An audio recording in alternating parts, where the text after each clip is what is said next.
You're listening to the Mushroom Revival Podcast.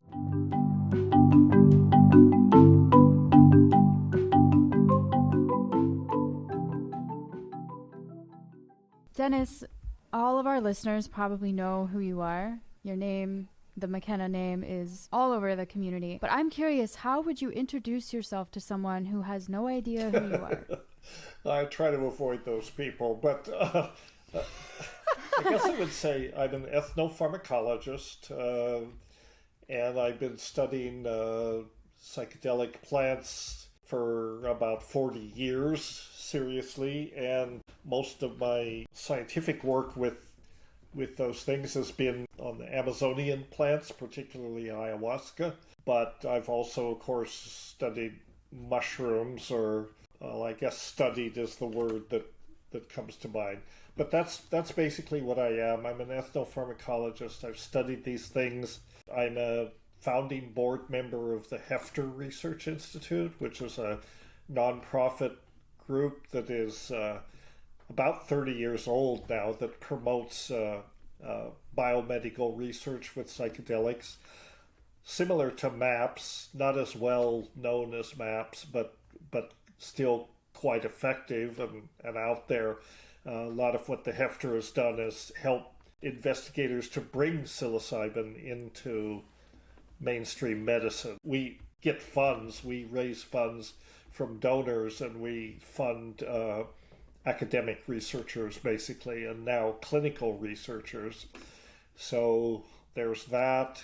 A couple of years ago, in 2019, I moved to Canada, and I founded this nonprofit called the Mckenna Academy of Natural Philosophy, which is incorporated as a nonprofit in the States, actually. And people can look at that at mckenna.academy and see what we're up to. I taught ethnopharmacology and ethnobotany at the University of Minnesota for about 20 years before I moved to Canada, and so now I'm here. More or less, I guess, officially semi-retired, but I'm busier than ever with the academy and other things. Let's go through a portal of time where your first adventures with your brother Terrence. One of the first stories that I've heard was your trip to La Chorrera in the Colombian Amazon, where you were looking for this DMT containing sap. Mm-hmm.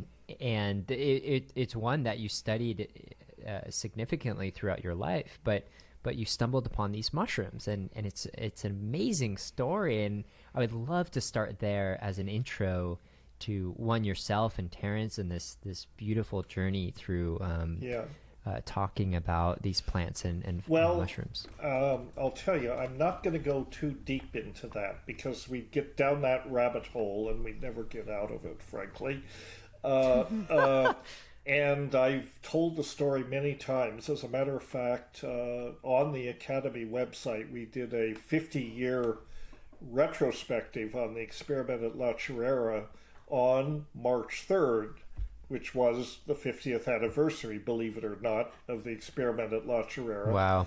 And people can look at that site, that symposium or presentation, whatever it was, on the Academy website and see what we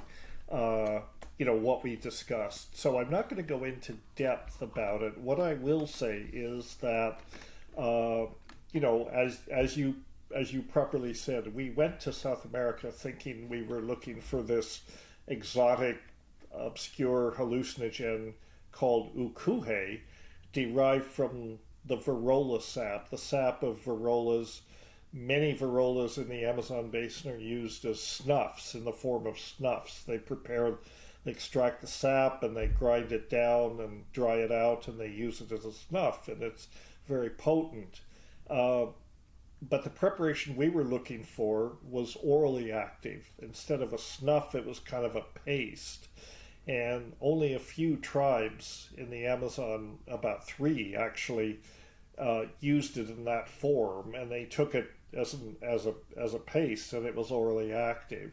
So we were interested in that because of its oral activity, and that is what led us to La Chorrera, because La Chorrera was the ancestral home of the Witoto people, and they were the keepers of this knowledge. So that was really what led us to go to La Chorrera. We were looking for this medicine called oo-koo-hey in Witoto, more or less oo-koo-hey, and that's why we ended up there. And then when we got there, as it turned out, it was a mission settlement. They cleared pastures all around, about 200 acres of pasture. They brought in cattle to that place. And out of every cow pie, we happened to hit the height of the rainy season, apparently. So pretty much out of every cow pie were these big, beautiful clusters of Psilocybe cubensis. And so that quickly rearranged our priorities, shall we say. We were still looking for oo-koo-hey, but we took a major detour into the world of psilocybin, and that's all been described in this event we just did, and also in both of our books, my book, The Brotherhood of the Screaming Abyss, and Terrence's book, True Hallucination, goes into all the details about that and what happened. So I don't want to get into the details, but suffice it to say that in some ways, our rationale for going to La Chorrera and seeking this orally active form of DMT, oo-koo-hey, succeeded in the sense that really psilocybin is the perfect orally active form of DMT. If you think about it, right. Psilocybin is converted to psilocin in the body, and psilocin is the magic dust. It's the thing that does it. It's trivially different than DMT. It has one oxygen substitution on the ring in the 4 position that is makes it just different enough that it is orally active. And in some ways, it's a superior form of orally active DMT to what we were looking for. When we eventually found oo-koo-hey, it proved to be fairly disappointing. And of course, in the Amazon, the other orally active form of DMT that you find is ayahuasca. Ayahuasca is, you can think of it also as an oral form of DMT that is potentiated by the MAO inhibitors, the beta-carbolines, in the other component of the brew with the vine itself called ayahuasca. And that one works too. But if you set out, if you were a drug designer or a drug developer and wanted to make a perfect orally active form of DMT that is non-toxic and compatible with human metabolism and kicks ass in a certain way, is very potent and profound, you couldn't do better than psilocin or psilocybin. It's even built right. into the chemistry that psilocybin is very stable, and that's the form that exists in the mushrooms. So as soon as you ingest the mushrooms, it comes into contact with enzymes that cleave off that phosphate group, and you have the active drug. And it's really in some ways I think it's the ideal psychedelic.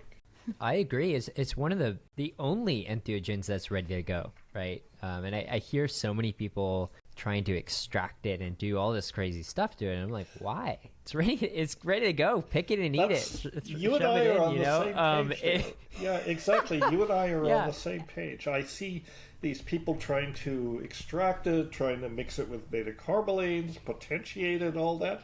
Does it really need potentiation? Right. If you're not getting high enough, eat more. And the classic, like Terrence McKenna, so-called heroic dose is 5 dried grams. But in fact, you can take a lot more of them. If that's not right. enough for you, I've been corresponding with a fellow recently who says, he takes 30 to 60 dried grams. And I'm sort of like, well, okay, is that really necessary? But you know, the interesting thing is he can do that, and it's not, there's no toxicity issue. I mean, it is extremely tolerable by the human body. So if you need, you know, if 5 grams is not doing it, take 10 grams, you know. Take 20, whatever works for you. You know, you can, because you don't have to worry about overdosing. I don't think a lethal dose has been found for psilocybin. Now, interestingly, they have found recently that some of these mushrooms do actually contain beta carbolines as well, which was a recent discovery and kind of surprising.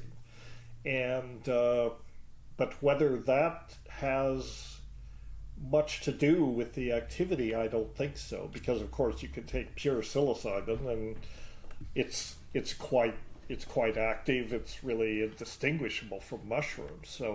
So the magic is in the molecule, and other molecules may help to potentiate it, but it's not necessary. It's really an entheogen for the people too, especially when you learn about all the options out there. Mushrooms are one of the most sustainable and something you can bring into your own home. You know, compared to many other entheogens, the preparation of psilocybin or mushrooms is just, you know, you got to cultivate, you got to grow in your own jar or bag, and that has some challenges to it for sure, but it's not nearly as taxing or as heady as something like LSD, DMT, ayahuasca. Like, you have to go to the corners of the earth to find some of these things. And thanks to you, Dennis, and your brother, to make these techniques more, you know, layman, right? It was really you guys who brought it to the U.S. and made it, and the world nonetheless, and made these techniques available for people to do on a low budget and reliable too, as well. There's so many techniques and for growing mushrooms, but to make it cheap and reliable, and something that someone who has no mushroom experience can pick up, including myself. I thoroughly enjoyed your book when I was getting first into mushrooms. So thank you, and that's kind of a good segue from your trip to La Chorrera. I'm sure you had spores floating around on your jacket or something like that, and they just happened to make their way on a petri plate or something like that. It wasn't that way at all, actually. So this does relate back to La Chorrera, because, you know, a lot of the ideas that we had in these prolonged altered states at La Chorrera, and these crazy notions that we had about singing to the mushroom, and we were going to manifest the transcendental object at the end of time and all this stuff. Well, all of that was bunk, right? In the end of the day, it turned out to be bunk. What wasn't bunk was that it really did have an impact, because we collected the spores, and we did it. We deliberately collected them. It didn't. You know, we made spore prints. Oh, I was just joking with you. And we brought them back, and we fiddled around with them for a couple of years, actually. We were utterly clueless how to do it, but we learned how to do it. And then we developed this method, which, as you say, you know, was accessible to any reasonably patient, you know, nerdy 10th grader with time on their hands, wanted to muck around in the basement, and anybody could learn it, you know, sometimes with 1 or 2 false starts, and that put the mushrooms into the hand of anyone that really wanted them and was willing to invest a little time. And in some sense, I do say we can, you know, if La Chorrera had an impact, this was the impact, you know. Nothing that violated the laws of physics or that was supernatural or anything. We just brought the spores back, figured out how to grow these critters, you know, and the original, you know, impulse for that. I mean, there was a mercenary aspect, I will admit, but the real reason we wanted to do this was we wanted to get the mushrooms out so that other people could have these experiences and confirm or disconfirm what we had experienced, and so we wanted to spread it out. And of course, people confirmed it. Yeah, at 5 grams and up, it gets really pretty strange out there. So that was the motivation. And I think as a result of that, the mushrooms penetrated into society. LSD was still around, but you had to know where to get it.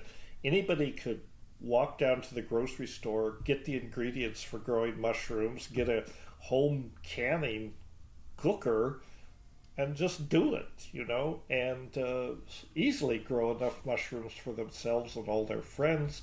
It was pure. You didn't have to get involved with international drug cartels or anything like that. So it was a good thing. I mean, it was really a good thing to do. And I think one of the things that Terrence and I can be most proud of, and it's kind of ironic that we felt anyway that we needed to publish the book under pseudonyms, but that's okay. The word got out. Of course, as you guys well know, as anybody who works with mushrooms know, there are other ways to do it, easier ways now, certainly ways using sterilized substrates and that kind of stuff. You don't have to do this jar method, which is pretty intensive, labor intensive, but it works, and it's a precursor to making spawn anyway, as you know. So anybody that can make spawn can do this. You just don't take it out of the jars. You just put in the casing soil, and eventually the mushrooms will manifest. So it's a neat technique that any intelligent 8th grader can figure out, and many did apparently, Yeah, this book was probably very monumental literature for curious people out there. But when this was happening, I'm sure the hardest thing for some people was to just find spores. Maybe not. But could you speak to how you were getting the actual fungus into people's hands? Well, so after we got back and were growing the mushrooms and so on, my brother and his wife at the time started a little mail order company called Zyzzygy, and they sold spore prints, and they sold spore prints of this Amazonian strain, which is what we have, which was one of the most more potent strains. So you could just order them online, and they would send you a very nicely designed little folder with a couple of microscope slides in there with the spores on them. Kat was an artist, so she designed the cover, and that business was very successful, and then other people were doing it too, and that's how it got out. And then some states actually prohibited the sale of spores, even though there was no psilocybin in the spores. So, and I don't know that anybody ever legally challenged that, because it would be potentially, it could be done, but anyway, that's how people got it. And then of course, people would take those spores and they would grow them, and then they would share the mushrooms and the spores with their friends. So it spread throughout society the way plants, even though mushrooms are not plants, but the way these things do, they're in the best way, person to person. People have always traded plants across the back fence, this is what gardeners do, this is what plant people do. So once the seeds were out there into the hands of enough people, it just kind of spread organically through society. And of course, as your own work has shown, it's fun to work with fungi. I mean, it's fun to have fun with fungi. As Aldous Huxley said, it's better to have fun with fungi than idiocy with ideology, which I always thought was pretty much summed it up. And mushrooms are fun to play with and grow and so on. So a lot of people, and you're a good example of people that got fascinated by this, develop better ways to grow, and started growing other kinds of mushrooms, and because we know that mushrooms have all kinds of good properties, medicinal properties, it's not just the psychoactive ones. So this is an example of what, I think these relationships with mushrooms have existed for a long time, and it's getting a lot of publicity now. There's been articles in the New York Times and recently about, mushrooms are all over the place. But this is a symbiosis. This is an example of a very good example of symbiosis, like we talked about in the book. And symbiosis is something that, we need to do. We need more of that, symbiosis with mushrooms and other plants and so on, and just these mutually beneficial relationships with plants. This is what drives evolution,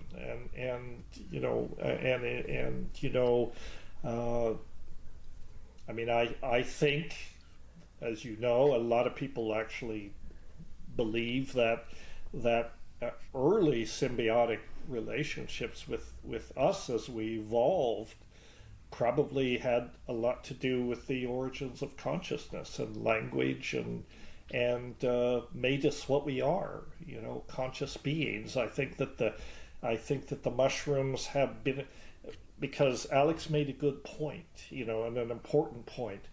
No preparation necessary. These are something like ayahuasca. You have to, it's a rather sophisticated preparation. You have to know what you're doing. Mushrooms, all you have to do is have curiosity enough to bend over and pick it and eat it. No processing needed. Mm-hmm. So it's something that potentially could have existed in the environment that hominids evolved in northern Africa from about 2.5 million years to the present on up. We know that that's the environment that hominids evolved in that region.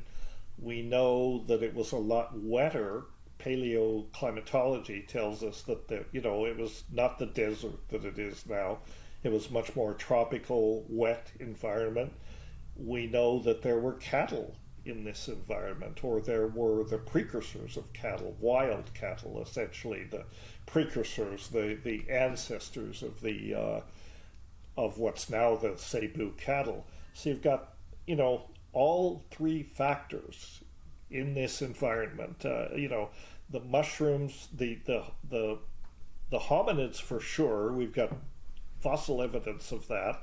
The cattle for sure. We've got fossil evidence of that. We've got the paleoclimatic data, and then the mushrooms, is a reasonable inference. I mean, there's no, mushrooms don't last 2 million years in the fossil record. They don't last very long at all because they're soft tissues, but it's a reasonable supposition that they were probably in that environment at that time. So inevitably, these evolving hominids would have eaten these things, and once eaten, lights would go on, and I think that it could be the effects could be long lasting. It wasn't as simple as they ate mushrooms and suddenly they became smart. I don't think it was that simple. Mm-hmm. I think it was that these populations consumed mushrooms and they had effects on neuroplasticity and brain development. We know from laboratory studies now that psilocybin increases connectivity in the parts of the brain where consciousness, is seated in the neocortex and this sort of thing. This is a measured effect. This is not speculation. This is hard science. And we know that the brain is neuroplastic, that the brain can actually change in response to influences from its environment, chemical and other influences. So mushrooms would have been one of those things that would trigger this increase in neural complexity and neural connectivity over, again, we're talking time spans of hundreds of thousands of years that this could have taken place. And then the other mechanism that we know about now that we didn't know about a few years ago is epigenetics. And epigenetics is another mechanism where the environment can modulate gene expression. Feedback from the environment can influence gene expression. So it's a way that these changes in brain structure could be transmitted actually from generation to generation without having to invoke the usual mechanisms, which are through the gametes, the sperm and the egg. But we now know that epigenetics is another way that traits can be acquired by species and transmitted across generations. So that was undoubtedly happening. And there's a tendency to dismiss the idea of the stoned ape theory. I mean, I don't like the way that it's phrased that way, but there's a tendency to dismiss this. But if you look at the evidence that, the reasonable inference that we did evolve in the presence of these mushrooms, I think this idea goes from maybe plausible, maybe not plausible to, more than likely is where I put it.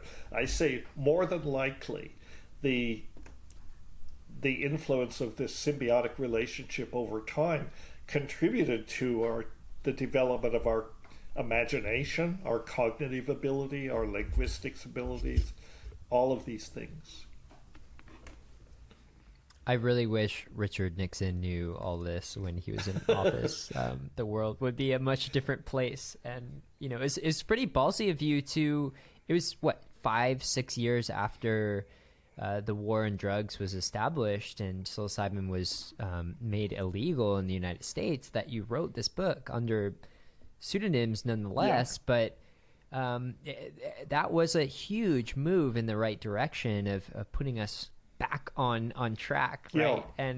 And I'm curious if that was also the reason for founding, co-founding the Hefner Foundation, of putting this research and solidifying it and making it acceptable to the general public. In a way, I mean, my brother had nothing to do with founding the Hefter Institute.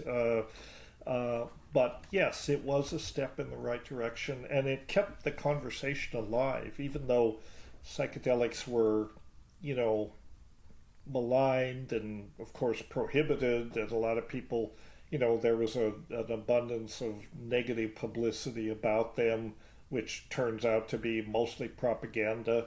But it kept the conversation alive, and it also gave people the means to look into this for themselves. If they grew the mushrooms, if they were curious, they could try the mushrooms for themselves and carefully explore what they were about and come to the conclusion that, hey, these things are not the horrors that they've been portrayed to be. These experiences are great, actually, and beneficial. The Hefter Institute was, I think we were founded in 1992 or 1993, and I was one of the founders. I was a founding board member and still am part of the Hefter.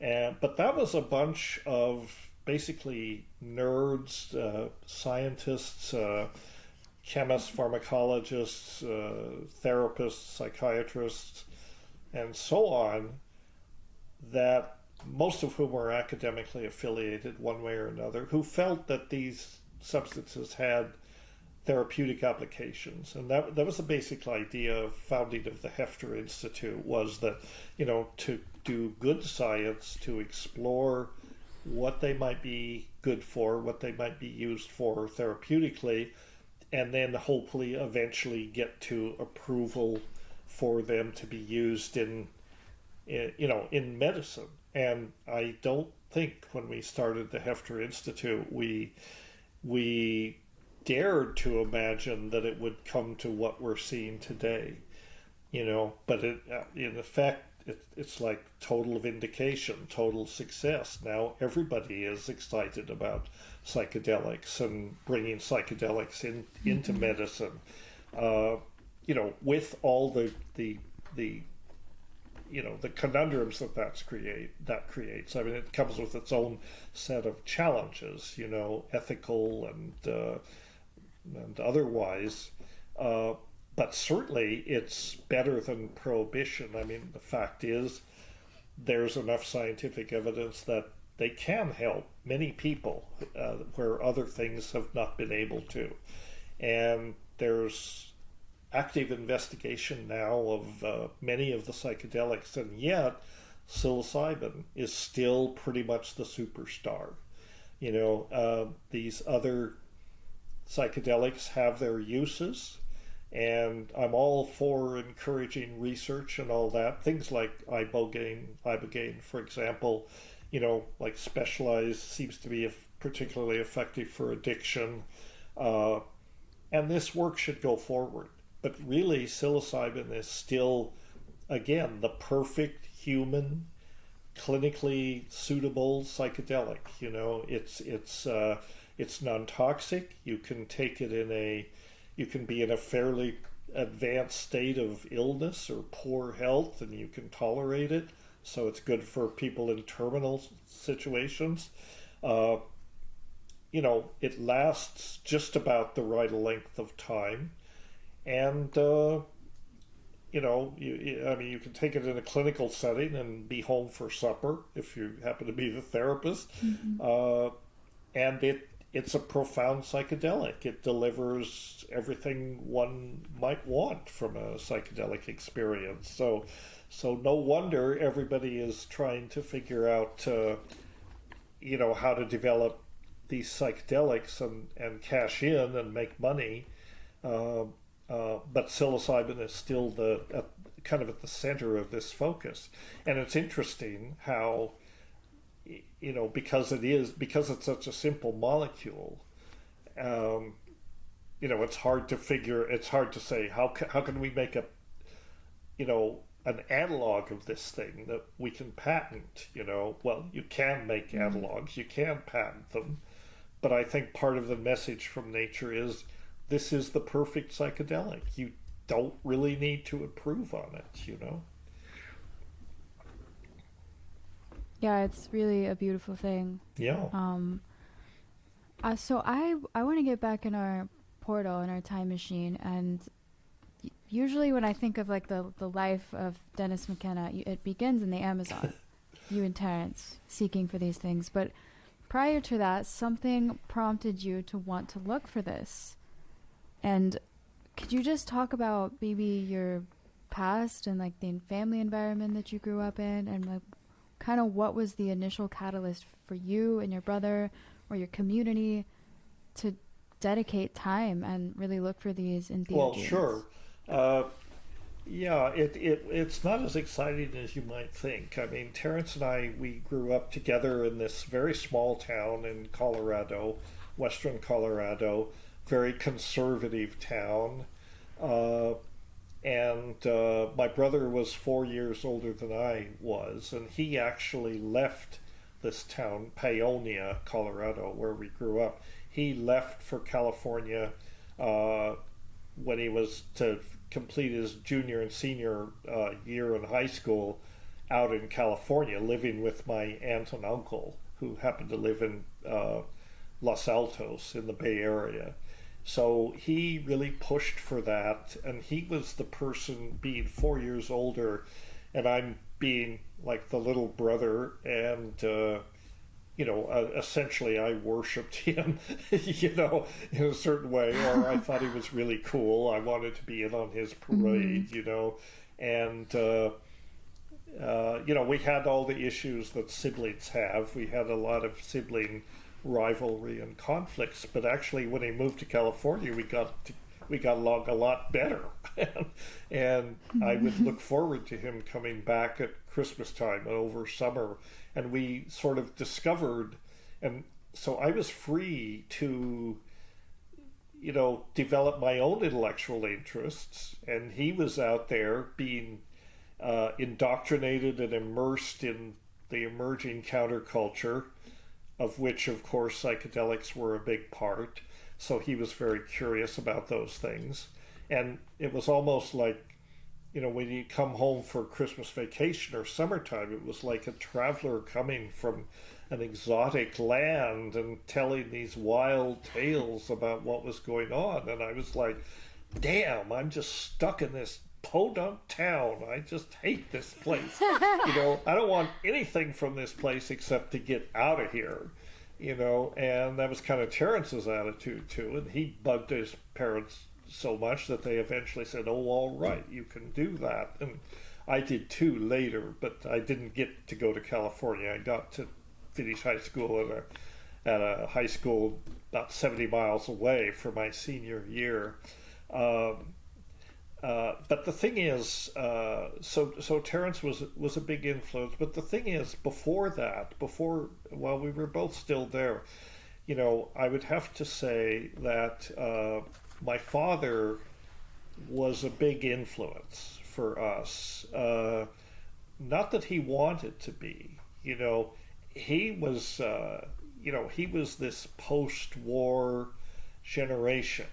He'd been in the war, he came back from the war. All he wanted to do was settle down, have a normal life, right? And he would always talk about, having a normal life and being an average guy. And, and we used to have these arguments about that. And he would say, Dan, the average guy just wants to blah, blah, blah, blah, blah, blah, whatever it is. At which point I would explode and I would say, you're not an average guy. And why would you want to be an average guy? Who wants to be an average guy?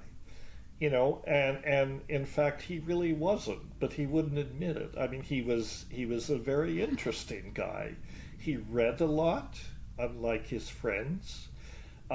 He used to bring home Fate magazine and all these science fiction, these pulp science fiction magazines that you could buy on the newsstands, like Analog Science Fiction and Amazing Science Fiction and all that. So he was a science fiction lover, and Fate magazine had a lot of it was, it's still published. I mean, it still exists very much like it used to be. It had a lot of articles about, UFOs and the paranormal and all this, and psychedelics. They had articles like called, In the Magic Land of Mescaline, and, the Peruvian Dream Route, and all of these things. And I don't know if my dad knew that these things were about psychedelics, but this was among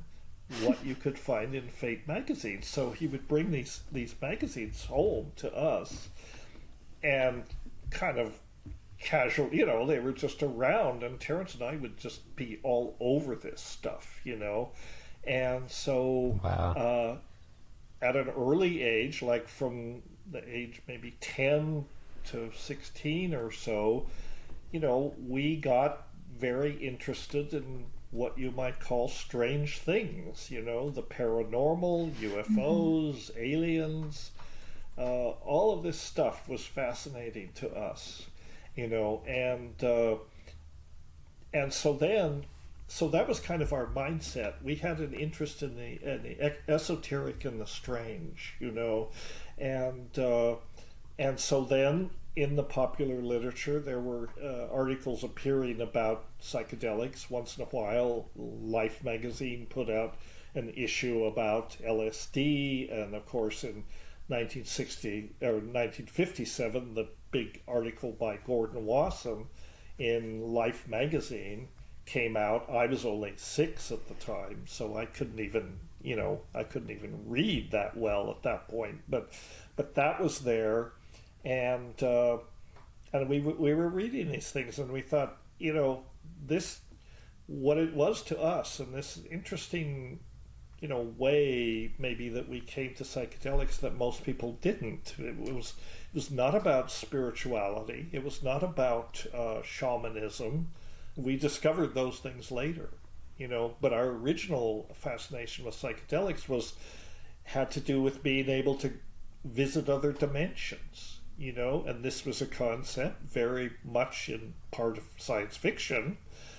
And then all of a sudden we're reading articles that say, hey, here's something that could actually let you do that, go to another dimension or visit it in your head at least. And that was a big motivation for going to La Chorrera and kind of informed the whole, sort of mindset of our quest. It was not that we were looking for spiritual enlightenment, particularly. We were approaching this like engineers. We wanted to build a machine out of our own bodies that would enable us to visit other dimensions. And it's ironic because my dad, who was very invested in being an average guy and fitting in and this whole herd mentality thing, unbeknownst to him, he was planting the seeds in our heads that made us such nerds, and I'm sure he would have been appalled if he'd thought about it, because he was absolutely, totally against drugs. I mean, when we, let him know that we were experimenting with psychedelics, it was like a big freak out. I mean, a serious freak out on his part, because he wanted nothing to do with that. It was very threatening to him, and I think in part it was probably threatening because he had read enough science fiction and enough Fate magazine and all that he on some level realized that is a real thing. I mean, as long as it was safely in these magazines, right, safely in these books, it was like fiction. It was like something you've read about. But when your boys are actually trying to break into other dimensions, then that becomes fairly alarming. And he was, and he was, it was that. And then also, of course, he was alarmed with, all the misconceptions about drugs that were quite prevalent at the time. That these things were addicting, that they would drive you crazy, that you'd jump off bridges, and all of this stuff, all the usual propaganda that was out there. So naturally, he was afraid for us, and he wanted us to have nothing to do with it. And it took a long time for, I don't know if he was ever convinced, but as we grew older and actually began to make careers out of psychedelics and that sort of thing, then he was kind of more receptive to it. Never totally convinced, but he came to realize that, the boys don't seem to be crazy. I mean, they're plenty weird, but they're functional and they're not crazy. So he grudgingly accepted that maybe these things were not quite that bad, So that's how it was. And you probably have one of the best perspectives out of anyone on this globe as someone who, was around pre-drug and psychedelic prohibition, and then through prohibition to present day. and then grew up in that environment that, wasn't in your early childhood, wasn't truly exposed to entheogens, and to have a father who was opposed to it, and then yourself going in the very deep end of that proverbial, sophisticated ape spaceship traveling in many different dimensions. Where are you now with this new paradigm? Like, how do you envision society in this new post prohibition space? Do you see psilocybin being fully legal? Do you want some sort of regulations behind it? I myself am a little conflicted, because on one hand, it's, these are just mushrooms. People can do whatever they want with it. But on the other hand, it's like, you take too much. Yeah, don't get behind an automobile, right? So where is that line? And it is a really great question, especially because there's many people in our world, and and they come in all shapes and forms, and some people I don't trust them with some entheogens, and I don't know what they would do. So, what are your thoughts on these this are very new good questions, paradigm? Alex, and I think we're working it out. I think that we're learning how to use these things responsibly, and we're learning how to integrate them into our society. It doesn't work to try to. We're not indigenous people, so we can't really. We can learn from indigenous people. We can borrow that knowledge and try to integrate it into the way that we relate to these entheogens. I have, with respect to psilocybin itself, I think that there should be some regulation. Not prohibition. I think prohibition does not work, but I think that in a medical context, there should be some regulation, light regulation, and it should more have to do with education about how to appropriately use these substances, and maybe what I would like to see is I think all of these things should be decriminalized across the board. And then I think I'd like to see community centers, which a lot of them exist already, but they're underground, so you don't know. But they would have the opportunity to come into the open and say, we are a community center. We offer a range of wellness. It's like a wellness center. You could come here and do some yoga. You can learn about, nutrition. You can do various alternative wellness therapies if you want, and you can do psychedelics under controlled conditions, under supervised conditions, in the right ceremonial context, I think. And that's important, to have that. So develop something like the retreat centers that you have, in various places, but more adapted to our own society. And I think if that's the way that these substances can be brought to people, where the emphasis is on education, and centers like that would offer education. That's the key to the whole thing, is educate people, just like any powerful technology. Educate people. There's an appropriate way to use these things. Some simple guidelines to avoid harm, and just minimize the bad effects, minimize the adverse effects, and maximize the benefits from these things. And that starts with education. So I'd like to see these centers, and they could offer even courses and classes about, how to use these things, maybe without actually dispensing them. It's like, okay, if you want to come to the center and have one of these programs, you have to take this, either an online course or come to a seminar where we will discuss what's appropriate, in a non-judgmental way, but just disseminating information. and real information, not bullshit propaganda, which is what drug so-called education is now. And I really think that's the key, is just educating people how to use them. I feel that psilocybin or something like that maybe should be regulated in some way, not as a Schedule 1 substance, but just more or less with regard to purity and formulation and that kind of stuff.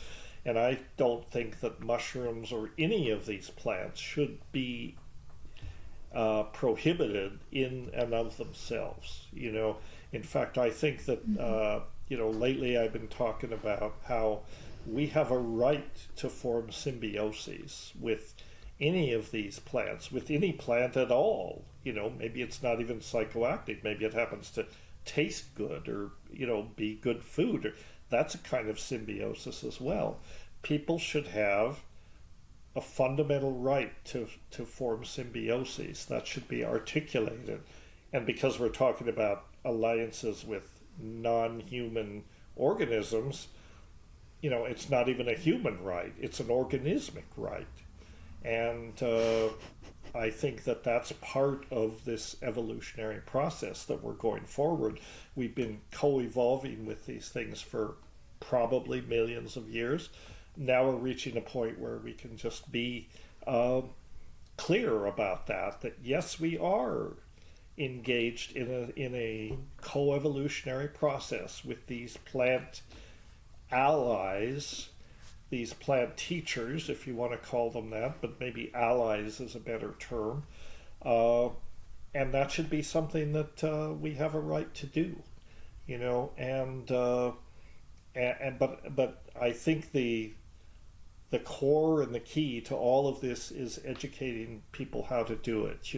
People don't get too much up in arms if you say, well, so you want to drive a car. Well, you have to learn how to do that, and we'll give you a license, and then you can do it. Unfortunately, the same kind of rationale doesn't seem to apply to guns in our country, but it's the same idea, And so when it comes to these drugs, we live in an environment that is, where it's saturated with drugs of all kinds. We cannot avoid taking drugs, even if we don't want to. I mean, a lot of things we consume daily are psychoactive drugs. We don't think of them that way, but coffee and tea, these kinds of things, these are psychoactive drugs. Fortunately, they're usually benign. But since we live in a drug-saturated society, what we have to do is learn about the drugs and make informed choices about which drugs we choose to use, because when you choose to use a drug, you're choosing a relationship. You're choosing to form a relationship. Call it a symbiotic relationship. So you should approach it thoughtfully and from an informed standpoint, just like you should choose your friends carefully. It's the same kind of thing. You don't hang out with people that you don't admire, that you don't appreciate, who, so the same sort of thinking applies to what drugs do you choose to consume, and why do you consume them, and how do you consume them, if you make that choice. So that's what I think. I think we have to mature into it, and I think that the fact that it's becoming much more open and we're able to talk about that's very encouraging. Thank you for trailblazing a lot of that education. Yeah, that's what it's all about. We owe you and Terrence a lot. Yeah. So yeah. So I see we're... Well, I know you got a boogie. Yeah. Sorry about that. I wish we could continue, but I think we covered a lot of it. Well, we'll save it for round two. Absolutely. Yeah, we'll be in touch about a round two. But in the meantime, this was so eloquent. Thank you, Dennis. It was been a pleasure.